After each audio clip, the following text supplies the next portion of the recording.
ආයුබෝවන් හිතවතුනි අද අපි කතා කරන්න ඉතාමත්ම කනගාටුදායක අවස්ථාවක අපේ රටේ කොළඹ නුවර පාරේ වරකපොළ ප්‍රදේශයේදී බියසුණු බස් රථ අනතුරක් සිද්ධ වෙලා තියෙනවා.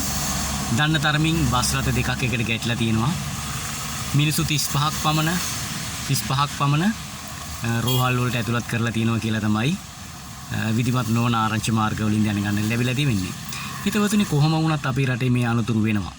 දැන් අපිට මතකයි 2025 පෙබරවාරි මාසේ 10 වෙනිදා තෝරයාය ප්‍රදේශයේදී මේ වාගෙම එකම දිශාවට යන බස් දෙකක් එක බස් එක පිටිපස්සේ අනිත් බස් එක හප්පලා ලොකුම අනතුරක් සිද්ධ වෙලා තියෙනවා. මේකෙදි අපේ රටේ වටිනාම ජීවිත 4ක් අපි දන්න තරමින් 4ක් සම්පූර්ණයෙන්ම නැති වෙලා ගියා. ඊට අමතරව සමහර අයගේ අතපය ගැලවිලා ගිහිල්ලා තිබ්බා. ඉතින් මේ නිසා මේ පිරිස සදාකාලික ආබාධිත වෙන්නට ඇති. සමහර අයගේ අතපය අහිමි වෙන්නට ඇති. ඉතින් මේ කට්ටිය ඊටාම අසරණයි. මේ අසරණතාවයේ වෙනුවෙන් අපි රටක් හැටියට අපිට මොකද්ද කරන්න පුළුවන් හිතවතුනි? අපිට මොකද්ද කරන්න පුළුවන්? අපේ රටේ මේ අනතුරු වැළැක්වීම සම්බන්ධයෙන් තිබෙන නීති රීති ප්‍රමාණවත්ද? අපිට මේ සම්බන්ධයෙන් අපි කතා කරන්න ඕනේ. මේ සම්බන්ධයෙන් කතිකාවතක් ගොඩ නැගෙන්නටම ඕනේ. සාමාන්‍යයෙන් මාර්ගයේ පොලිසිය ඉන්න නිසා විශාල අනතුරු ප්‍රමාණයක් අඩු වෙනවා. එහෙමත් නොවුනා නම් අපිට මොන වාගේ තත්යකට මුහුණ දෙන්න සිද්ධ වෙයිද? කෙසේ වෙතත් අපි අනතුරු සම්බන්ධයෙන් කතා කරනකොට හිතවතුනි අපේ ප්‍රවාහන පද්ධතියේ තියෙන ප්‍රවාහන පද්ධතිය පිළිබඳ තියෙන වගකීම පිළිබඳව අපි අවධානය යොමු කරන්නටම ඕන හිතවතුනි.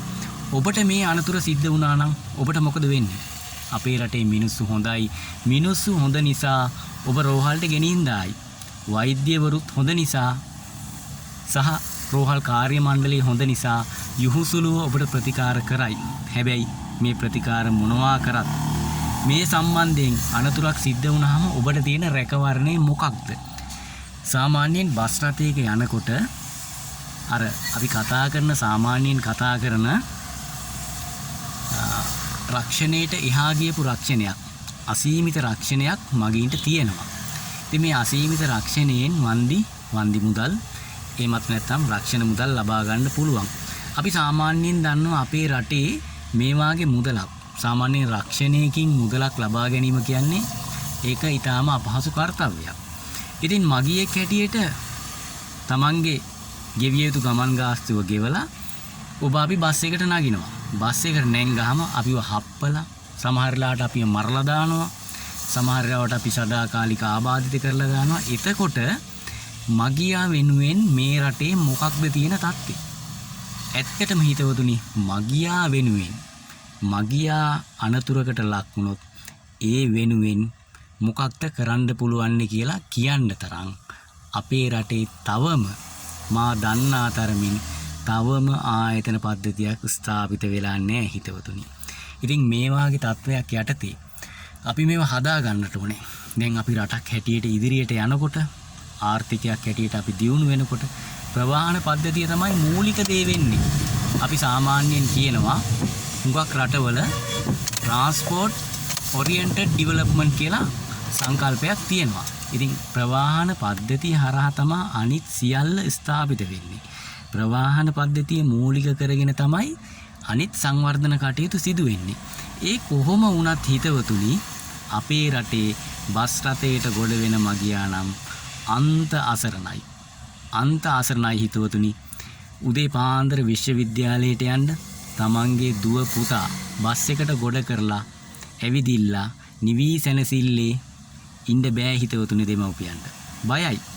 හවසට විශ්වවිද්‍යාලේ ඉඳලා වැඩපොලේ ඉඳලා කාර්යාලේ ඉඳලා තමන්ගේ පුතා එනකල් අම්මලාට තාත්තලාට ඉන්න බයයි හිතවතුනි. ඒ වගේම තමයි තමන්ගේ අම්මලා තාත්තලා බස් එකේ එනකොට ටිකක් හවස් වුණොත් ඔබේ කකුල් වෙවුලන්නේ නැද්ද?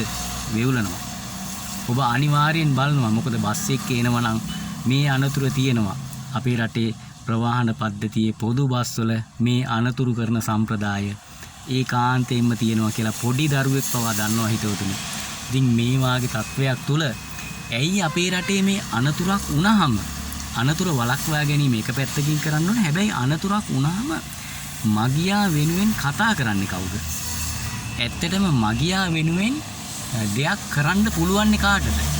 මගියා ස්පිරිතාලේ ඉඳී එහෙම නැත්නම් හොඳ වෙයි සදාකාලික ආබාධිත වෙයි මේ සියල්ල ඔබට මට දරා ගන්නට සිද්ධ වෙනවා. ඉතින් හිතවතුනි අපි මෙහෙම කතා කරද්දී අපිට අනතුරක් වුණොත් අපි කාගෙන්ද මේ හවුහරණක් ඉල්ලන්නේ පිළිසරණක් ඉල්ලන්නේ කාගෙන්ද? ඒ නිසා තමයි අපි කියන්නේ හැම වෙලාවෙම බස් රථයක යන මගියා අසරණයි. මේ මගියාගේ අසරණතාවය වෙනුවෙන් කවුරුත් කතා කරන්නේ අපේ රටේ ප්‍රවාහන පද්ධතිය තුල ඉන්නවා ප්‍රවාහනයේ සම්බන්ධයෙන් විද්වතුන් ඉන්නවා.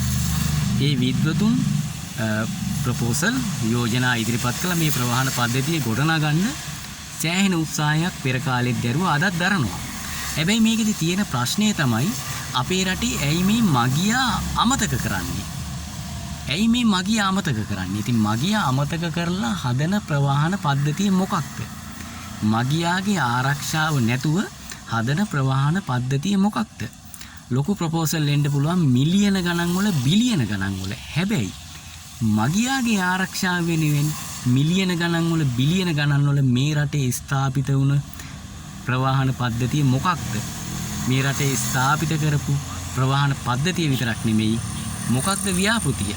මගියා අඩුම තරමින් මේ රටේ මේ බස් සේවා සම්බන්ධයෙන් මගියාගේ තෘප්ති මට්ටම මොකක්ද?